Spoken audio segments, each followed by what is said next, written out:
Oke, assalamualaikum warahmatullahi wabarakatuh dan selamat malam ya. Oke, di sini kita ada soal statistika pendidikan. Soalnya yaitu terdapat peneliti yang ingin meneliti tentang kemampuan bahasa asing antara lulusan SMA-A dengan SMA-B. Data sebanyak 20 siswa. Jadi N-nya ada 20, diambil secara acak yang ditampilkan pada tabel di bawah. Tabelnya ini ya. Peneliti tersebut berhipotesis. Nah, berhipotesis berarti dugaan atau H0-nya bahwa terdapat perbedaan antara kemampuan berbahasa asing lulusan SMA-A dan SMA-B Kota Tarakan. Buktikan hipotesis tersebut. Nah, di sini kita sudah ada tabelnya kan. Tabel nilai SMA-A. Awalnya tuh tabelnya cuma ini dan ini di soalnya. Nilai SMA-A dengan nilai SMA-B. Nah, kenapa kok ada X1 kuadrat dan X2 kuadrat? Nah, ini nanti sangat berguna untuk kelanjutannya. Ya, diingat-ingat ya. Nah, X1 kuadrat ini didapat dari mana? Kita kembali ke sini, nilai SMA-A. 77 dikali 77 sama dengan 5.929. Nah, kalau X2-nya didapat dari mana? Dari nilai SMA-B. Jadi 40 dikali 40 hasilnya 1600. Begitu juga sampai bawahnya. Jadi ini tadi X1 kuadratnya didapat dari sini, kemudian X2 kuadratnya didapat dari sini. Kemudian di sini ada jumlah. Jumlah ini sama aja di sum atau dijumlahkan semua ini, hasilnya di bawah sini. Nah, ini juga dijumlah, hasilnya ada di bawah sini. Ini dijumlah semua, hasilnya di bawah sini, dan ini juga dijumlah semua, hasilnya ada di bawah sini. Nah, di sini kita ada beranggapan dua hipotesis, yaitu ada H0 dan hipotesis ingkaran. Nah, H0-nya tadi kan kita sudah dapat dari hipotesis awal dari si peneliti bahwa terdapat perbedaan antara kemampuan berbahasa asing lulusan SMA-A dan B Kota Tarakan. Nah, hipotesis ingkarannya nih didapat dari kebalikannya dari H0, yaitu tidak terdapat perbedaan antara kemampuan bahasa asing lulusan SMA-A dan SMA-B. Oke, selanjutnya yaitu kita mencari rata-rata antara nilai SMA-A dan SMA-B. Rata-rata didapat dari jumlah keseluruhan data dibagi banyaknya data. Jadi begini. Misalnya nilai SMA-A ya. Rata-rata kan sama dengan MEAN atau M ya simbolnya ya. Sama dengan jumlahnya ini tadi berapa? 77 tambah 99 tambah 77 sampai ke bawah ini. Ini tadi didapat hasilnya 1564. 1564 dibagi banyaknya data, N-nya ada 20. Nah, ini nanti dicari hasilnya nih berapa ya. Terus kemudian jadi tadi rumus rata-rata yaitu M sama dengan, atau bisa juga rata-rata sama dengan jumlah keseluruhan ya dibagi banyak data.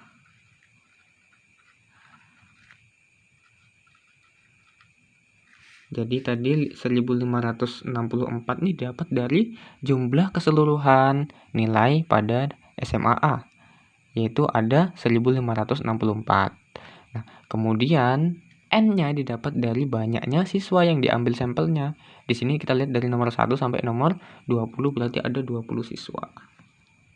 Maka dapat diperoleh hasilnya 1564 dibagi 20 sama dengan 78,2. Ini silakan pakai kalkulator sendiri ya. 78,2. Nah, ini diingat-ingat ini adalah M1-nya. M1 karena datanya diambil dari siswa sekolah A. Benar sekali. Kemudian M di sekolah B. M di sekolah B tadi didapat dari mana? Sama dengan yang tadi. M di sekolah B kita ambil dari tabel yang sudah kita buat tadi.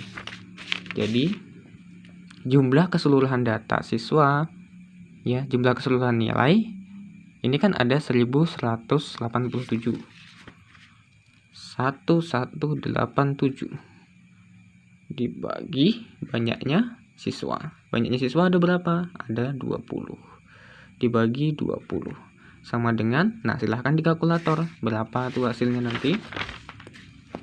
Kalau di sini hasil saya ya, hasil saya di sini setelah saya kalkulator yaitu ada 59,4. Kita tulis di sini 59,4. Ini adalah M2-nya. Jadi di sini ada M1 dan M2. Kita sudah dapat M1 dan M2. Ingat, M ini rata-rata. Jadi yang pertama kita cari tadi rata-rata. Ya, diingat ya, ini cari tadi rata-rata. Nah, setelah kita nyari rata-rata, kita cari standar deviasinya atau STD. Standar deviasi. STD. Oke. Nah, rumus STD itu apa? Standar deviasi, kita cari dulu standar deviasi untuk data 1. SS1 sama dengan sigma X1 kuadrat. X1 kuadrat dalam kurung sigma X1 pangkat 2 per banyaknya data atau N1. Nah, SS1, nah kita dapat sigmanya ini dari mana? Sigma ya, X1 kuadrat ini, sigma X1 kuadrat ini didapat dari jumlah ini tadi yang kita buat. X1 kuadrat. Nah, ini kan ada X1 kuadrat tadi. Hasilnya didapat dari nilai A kali nilai A. Hasilnya ini. Nah, kemudian jumlah dari X1 kuadrat inilah yang disebut dengan atau sigma X1 kuadrat. Dan inilah adalah sigma X1 kuadratnya. 129 724. Benar sekali. Nah, ini sigma X1 kuadratnya. Nah, dikali X1 kuadrat didapat dari jumlah data dari X1-nya biasa. Ya, jumlah data X1 terus pangkat 2. Ingat-ingat ya, jumlah data X1 pangkat 2 itu adalah X1 kuadrat. Jadi X1 ini atau sigma X1 kuadrat itu adalah jumlah dari semua data ini dipangkat 2. Jadi 1564 pangkat 2. Pangkat 2 per N1. Banyaknya data yaitu ada 20. Nah, ini silahkan nanti dijumlahkan ya, dioperasikan seperti biasa. Nah, dan hasil saya di sini tadi kan sesuai dengan yang kita tulis ini tadi ya, STD SS1 sama dengan 12974 sama dengan 1564 pangkat 2 per 20. Nah, 12974 kurang. Nah, 1564 pangkat 2 sama adalah 2.446.096 per 20. Ingat-ingat tadi N-nya ada 20. Sampai di bawah lagi, lanjut lagi. 2.446.096 dibagi 20 sama dengan 122.305. Jadi ini 129.274 dikurang 122.305 sama dengan 6.969. Kemudian SS2. Jadi standar deviasi ini dilambangkan SS ya. Kemudian SS2. SS2 ini didapat dari sigma X2 kuadrat kurang sigma lagi X2 pangkat 2, ya, pangkat 2 nya di luar ya, beda kan. Ini tadi ini X2 biasa, cuman di luarnya ada pangkat 2. Kalau ini X2 pangkat 2 ini atau sigma X2 pangkat 2 tuh berbeda, tadi sudah saya jelaskan. Per N2 sama dengan atasnya tadi. Jadi sigma X2 kuadrat didapat dari, yang ini didapat dari sini, jumlah dari X2 kuadratnya, ya. X2 kuadrat ini kalau dijumlah semua, hasilnya ada di bawah sini. Jadi silahkan nanti dijumlah sendiri ya. 73.231.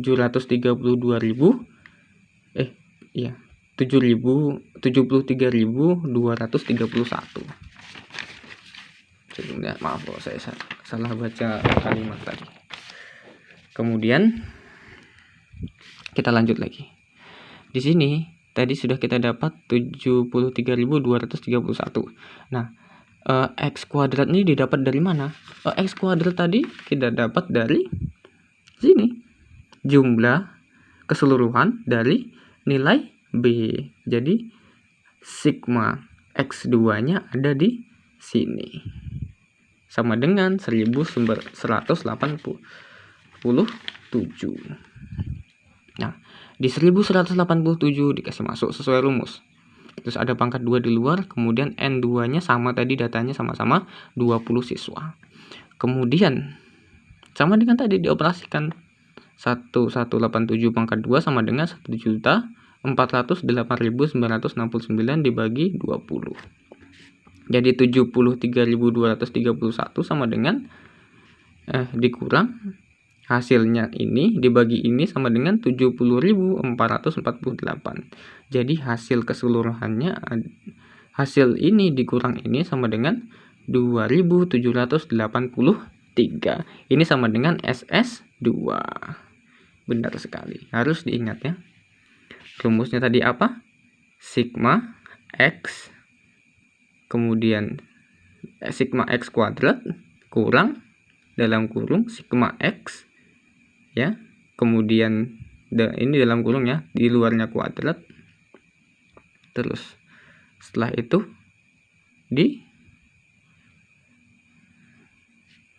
dibagi N atau banyaknya data. Setelah itu kita lanjut lagi, kita masuk ke independent test atau uji T. M1 kita sudah dapat. M ini rata-rata ya. Rata-rata 1 tadi berapa? Ya benar sekali, 78,2. Ini tadi kita dapat rata-rata satunya kan 78,2. Terus M2 atau rata-rata 2 sama dengan 59,4. Ini MA sama dengan M1 juga bisa. Ini MB sama dengan M2. Ya. Jadi M1-nya 78, berapa tadi? 2, M2-nya 59,4. Ini sudah dikasih keterangannya tadi. Kemudian dilanjut ada SS1-nya sudah kita dapat tadi 6.969 SS1. SS2-nya berapa? 2.783. Kemudian ada N1 sama dengan 20, N2 sama dengan 20. N itu banyaknya data. SS1 itu standar deviasi. Jadi SS standar deviasi, N itu sama dengan banyaknya data. Kemudian rumus T hitung. Rumus T hitung di sini yaitu M1 dikurang M2, ya. M1 dikurang M2.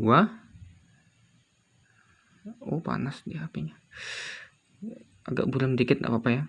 M1 dikurang M2, kemudian di sini ada SS1 tambah M1 kurang M2. Ini rumusnya T hitung ya. Per atau dibagi akar del SS1 tambah SS2 per N1 tambah N2 kurang 2. Di sini ada 1 per N1 tambah 1 per N2. Kemudian kita masukkan tadi sesuai dengan yang kita cari tadi. M1 saya sama dengan 78,2, M2-nya sama dengan 59,4. SS1-nya sama dengan 6969, Jadi 6.969. SS2-nya sama dengan 2.783. N1-nya tadi 20, N2-nya 20 dikurang 2.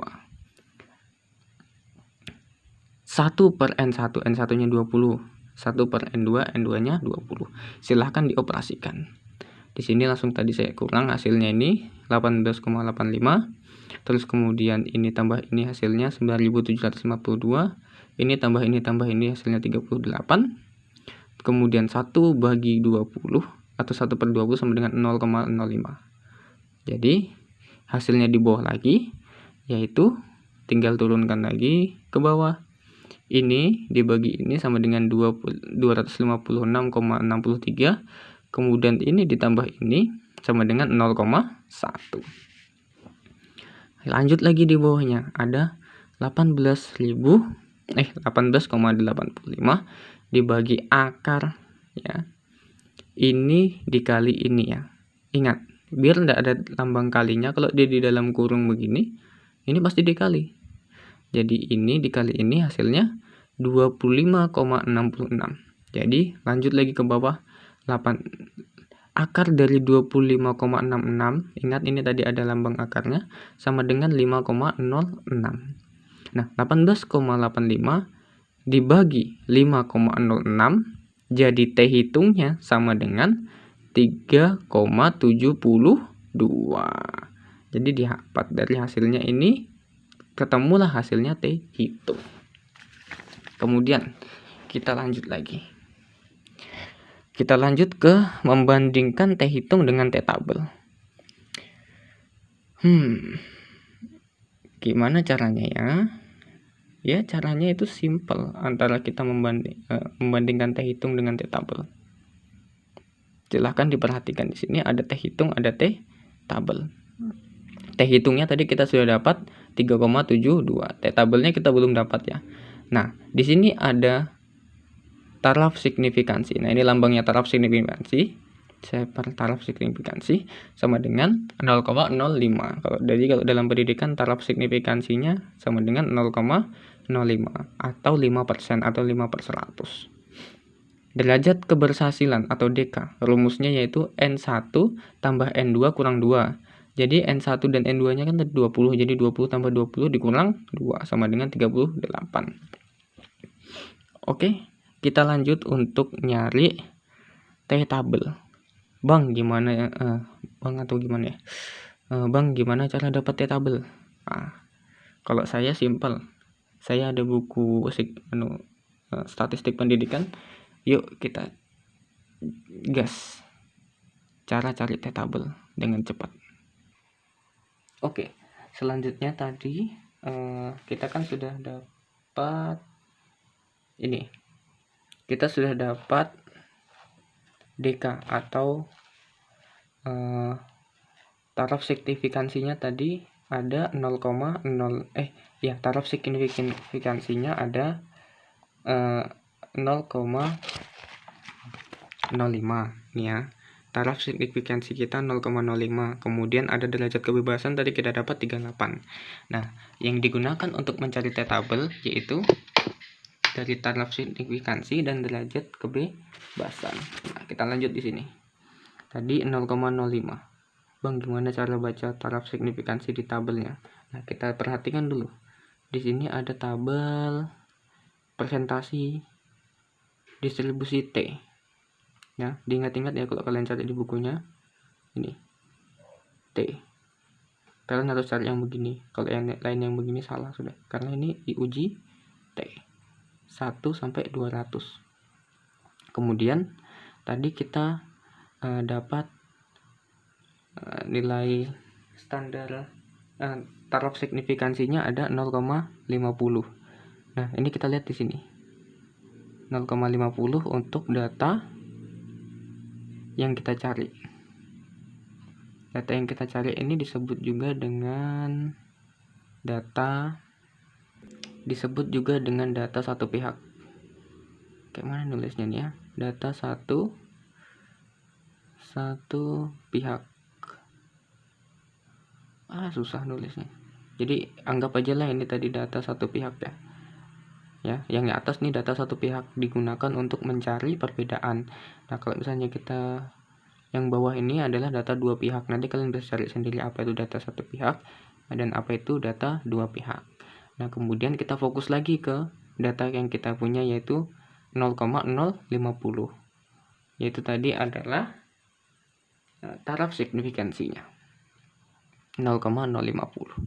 Kemudian kita turun ke bawah. Tadi kita dapat derajat kebebasannya adalah 38. Kalau kalian lupa silahkan mundurkan video ini ya, cara dapat derajat kebebasan. Tadi ada 38. Diingat-ingat tadi, hitung ini ya, 1, 2, 3. Cara baca tabelnya ya. Nah ini turun ke bawah, cari sampai garis ke 38. Mana 38? Nah ini, baris ke 38. Nah, baris ke 38 kita hitung lagi 1, 2, 3. Dapatnya 1,68 atau ya ini 1,68. Kelihatan kan? Pastilah kelihatan karena kalian masih muda semua. Selanjutnya kita bandingkan. Itulah cara dapat T-tabel tadi, caranya begitu. Kemudian kita lanjut lagi. T-tabelnya tadi kita dapat 168595 sama dengan yang ada di sini. 168595. Oke. Selanjutnya yaitu membandingkan T hitung dengan T-tabel. Ini agak ribet nih. Kita harus cari. Yap, benar sekali. T hitung ya, rumusnya di sini T hitung lebih besar dari T-tabel, H0 kita ditolak. T hitung lebih kecil dari T-tabel, H0 kita diterima. Ini adalah rumusnya untuk membandingkan T hitung dengan T-tabel. Jadi, tadi T hitung kita adalah 3,72. Yang kita dapat tadi lebih besar dari 1,68. Yap, benar sekali. Jadi, H0 yang di depan tadi ditolak. Kesimpulan kita adalah, nah H0-nya kan ditolak tadi. Kesimpulannya kita ambil H, hipotesis ingkaran. Tidak terdapat perbedaan antara kemampuan bahasa asing lulusan SMA A dan SMA B. Itulah kesimpulan yang kita dapatkan. Jadi kalau misalnya H0 ditolak, hipotesis ingkaran yang dipakai. Oke, sekian dari saya Cindy Suripto. Assalamualaikum warahmatullahi wabarakatuh. Jangan lupa like, comment, dan subscribe.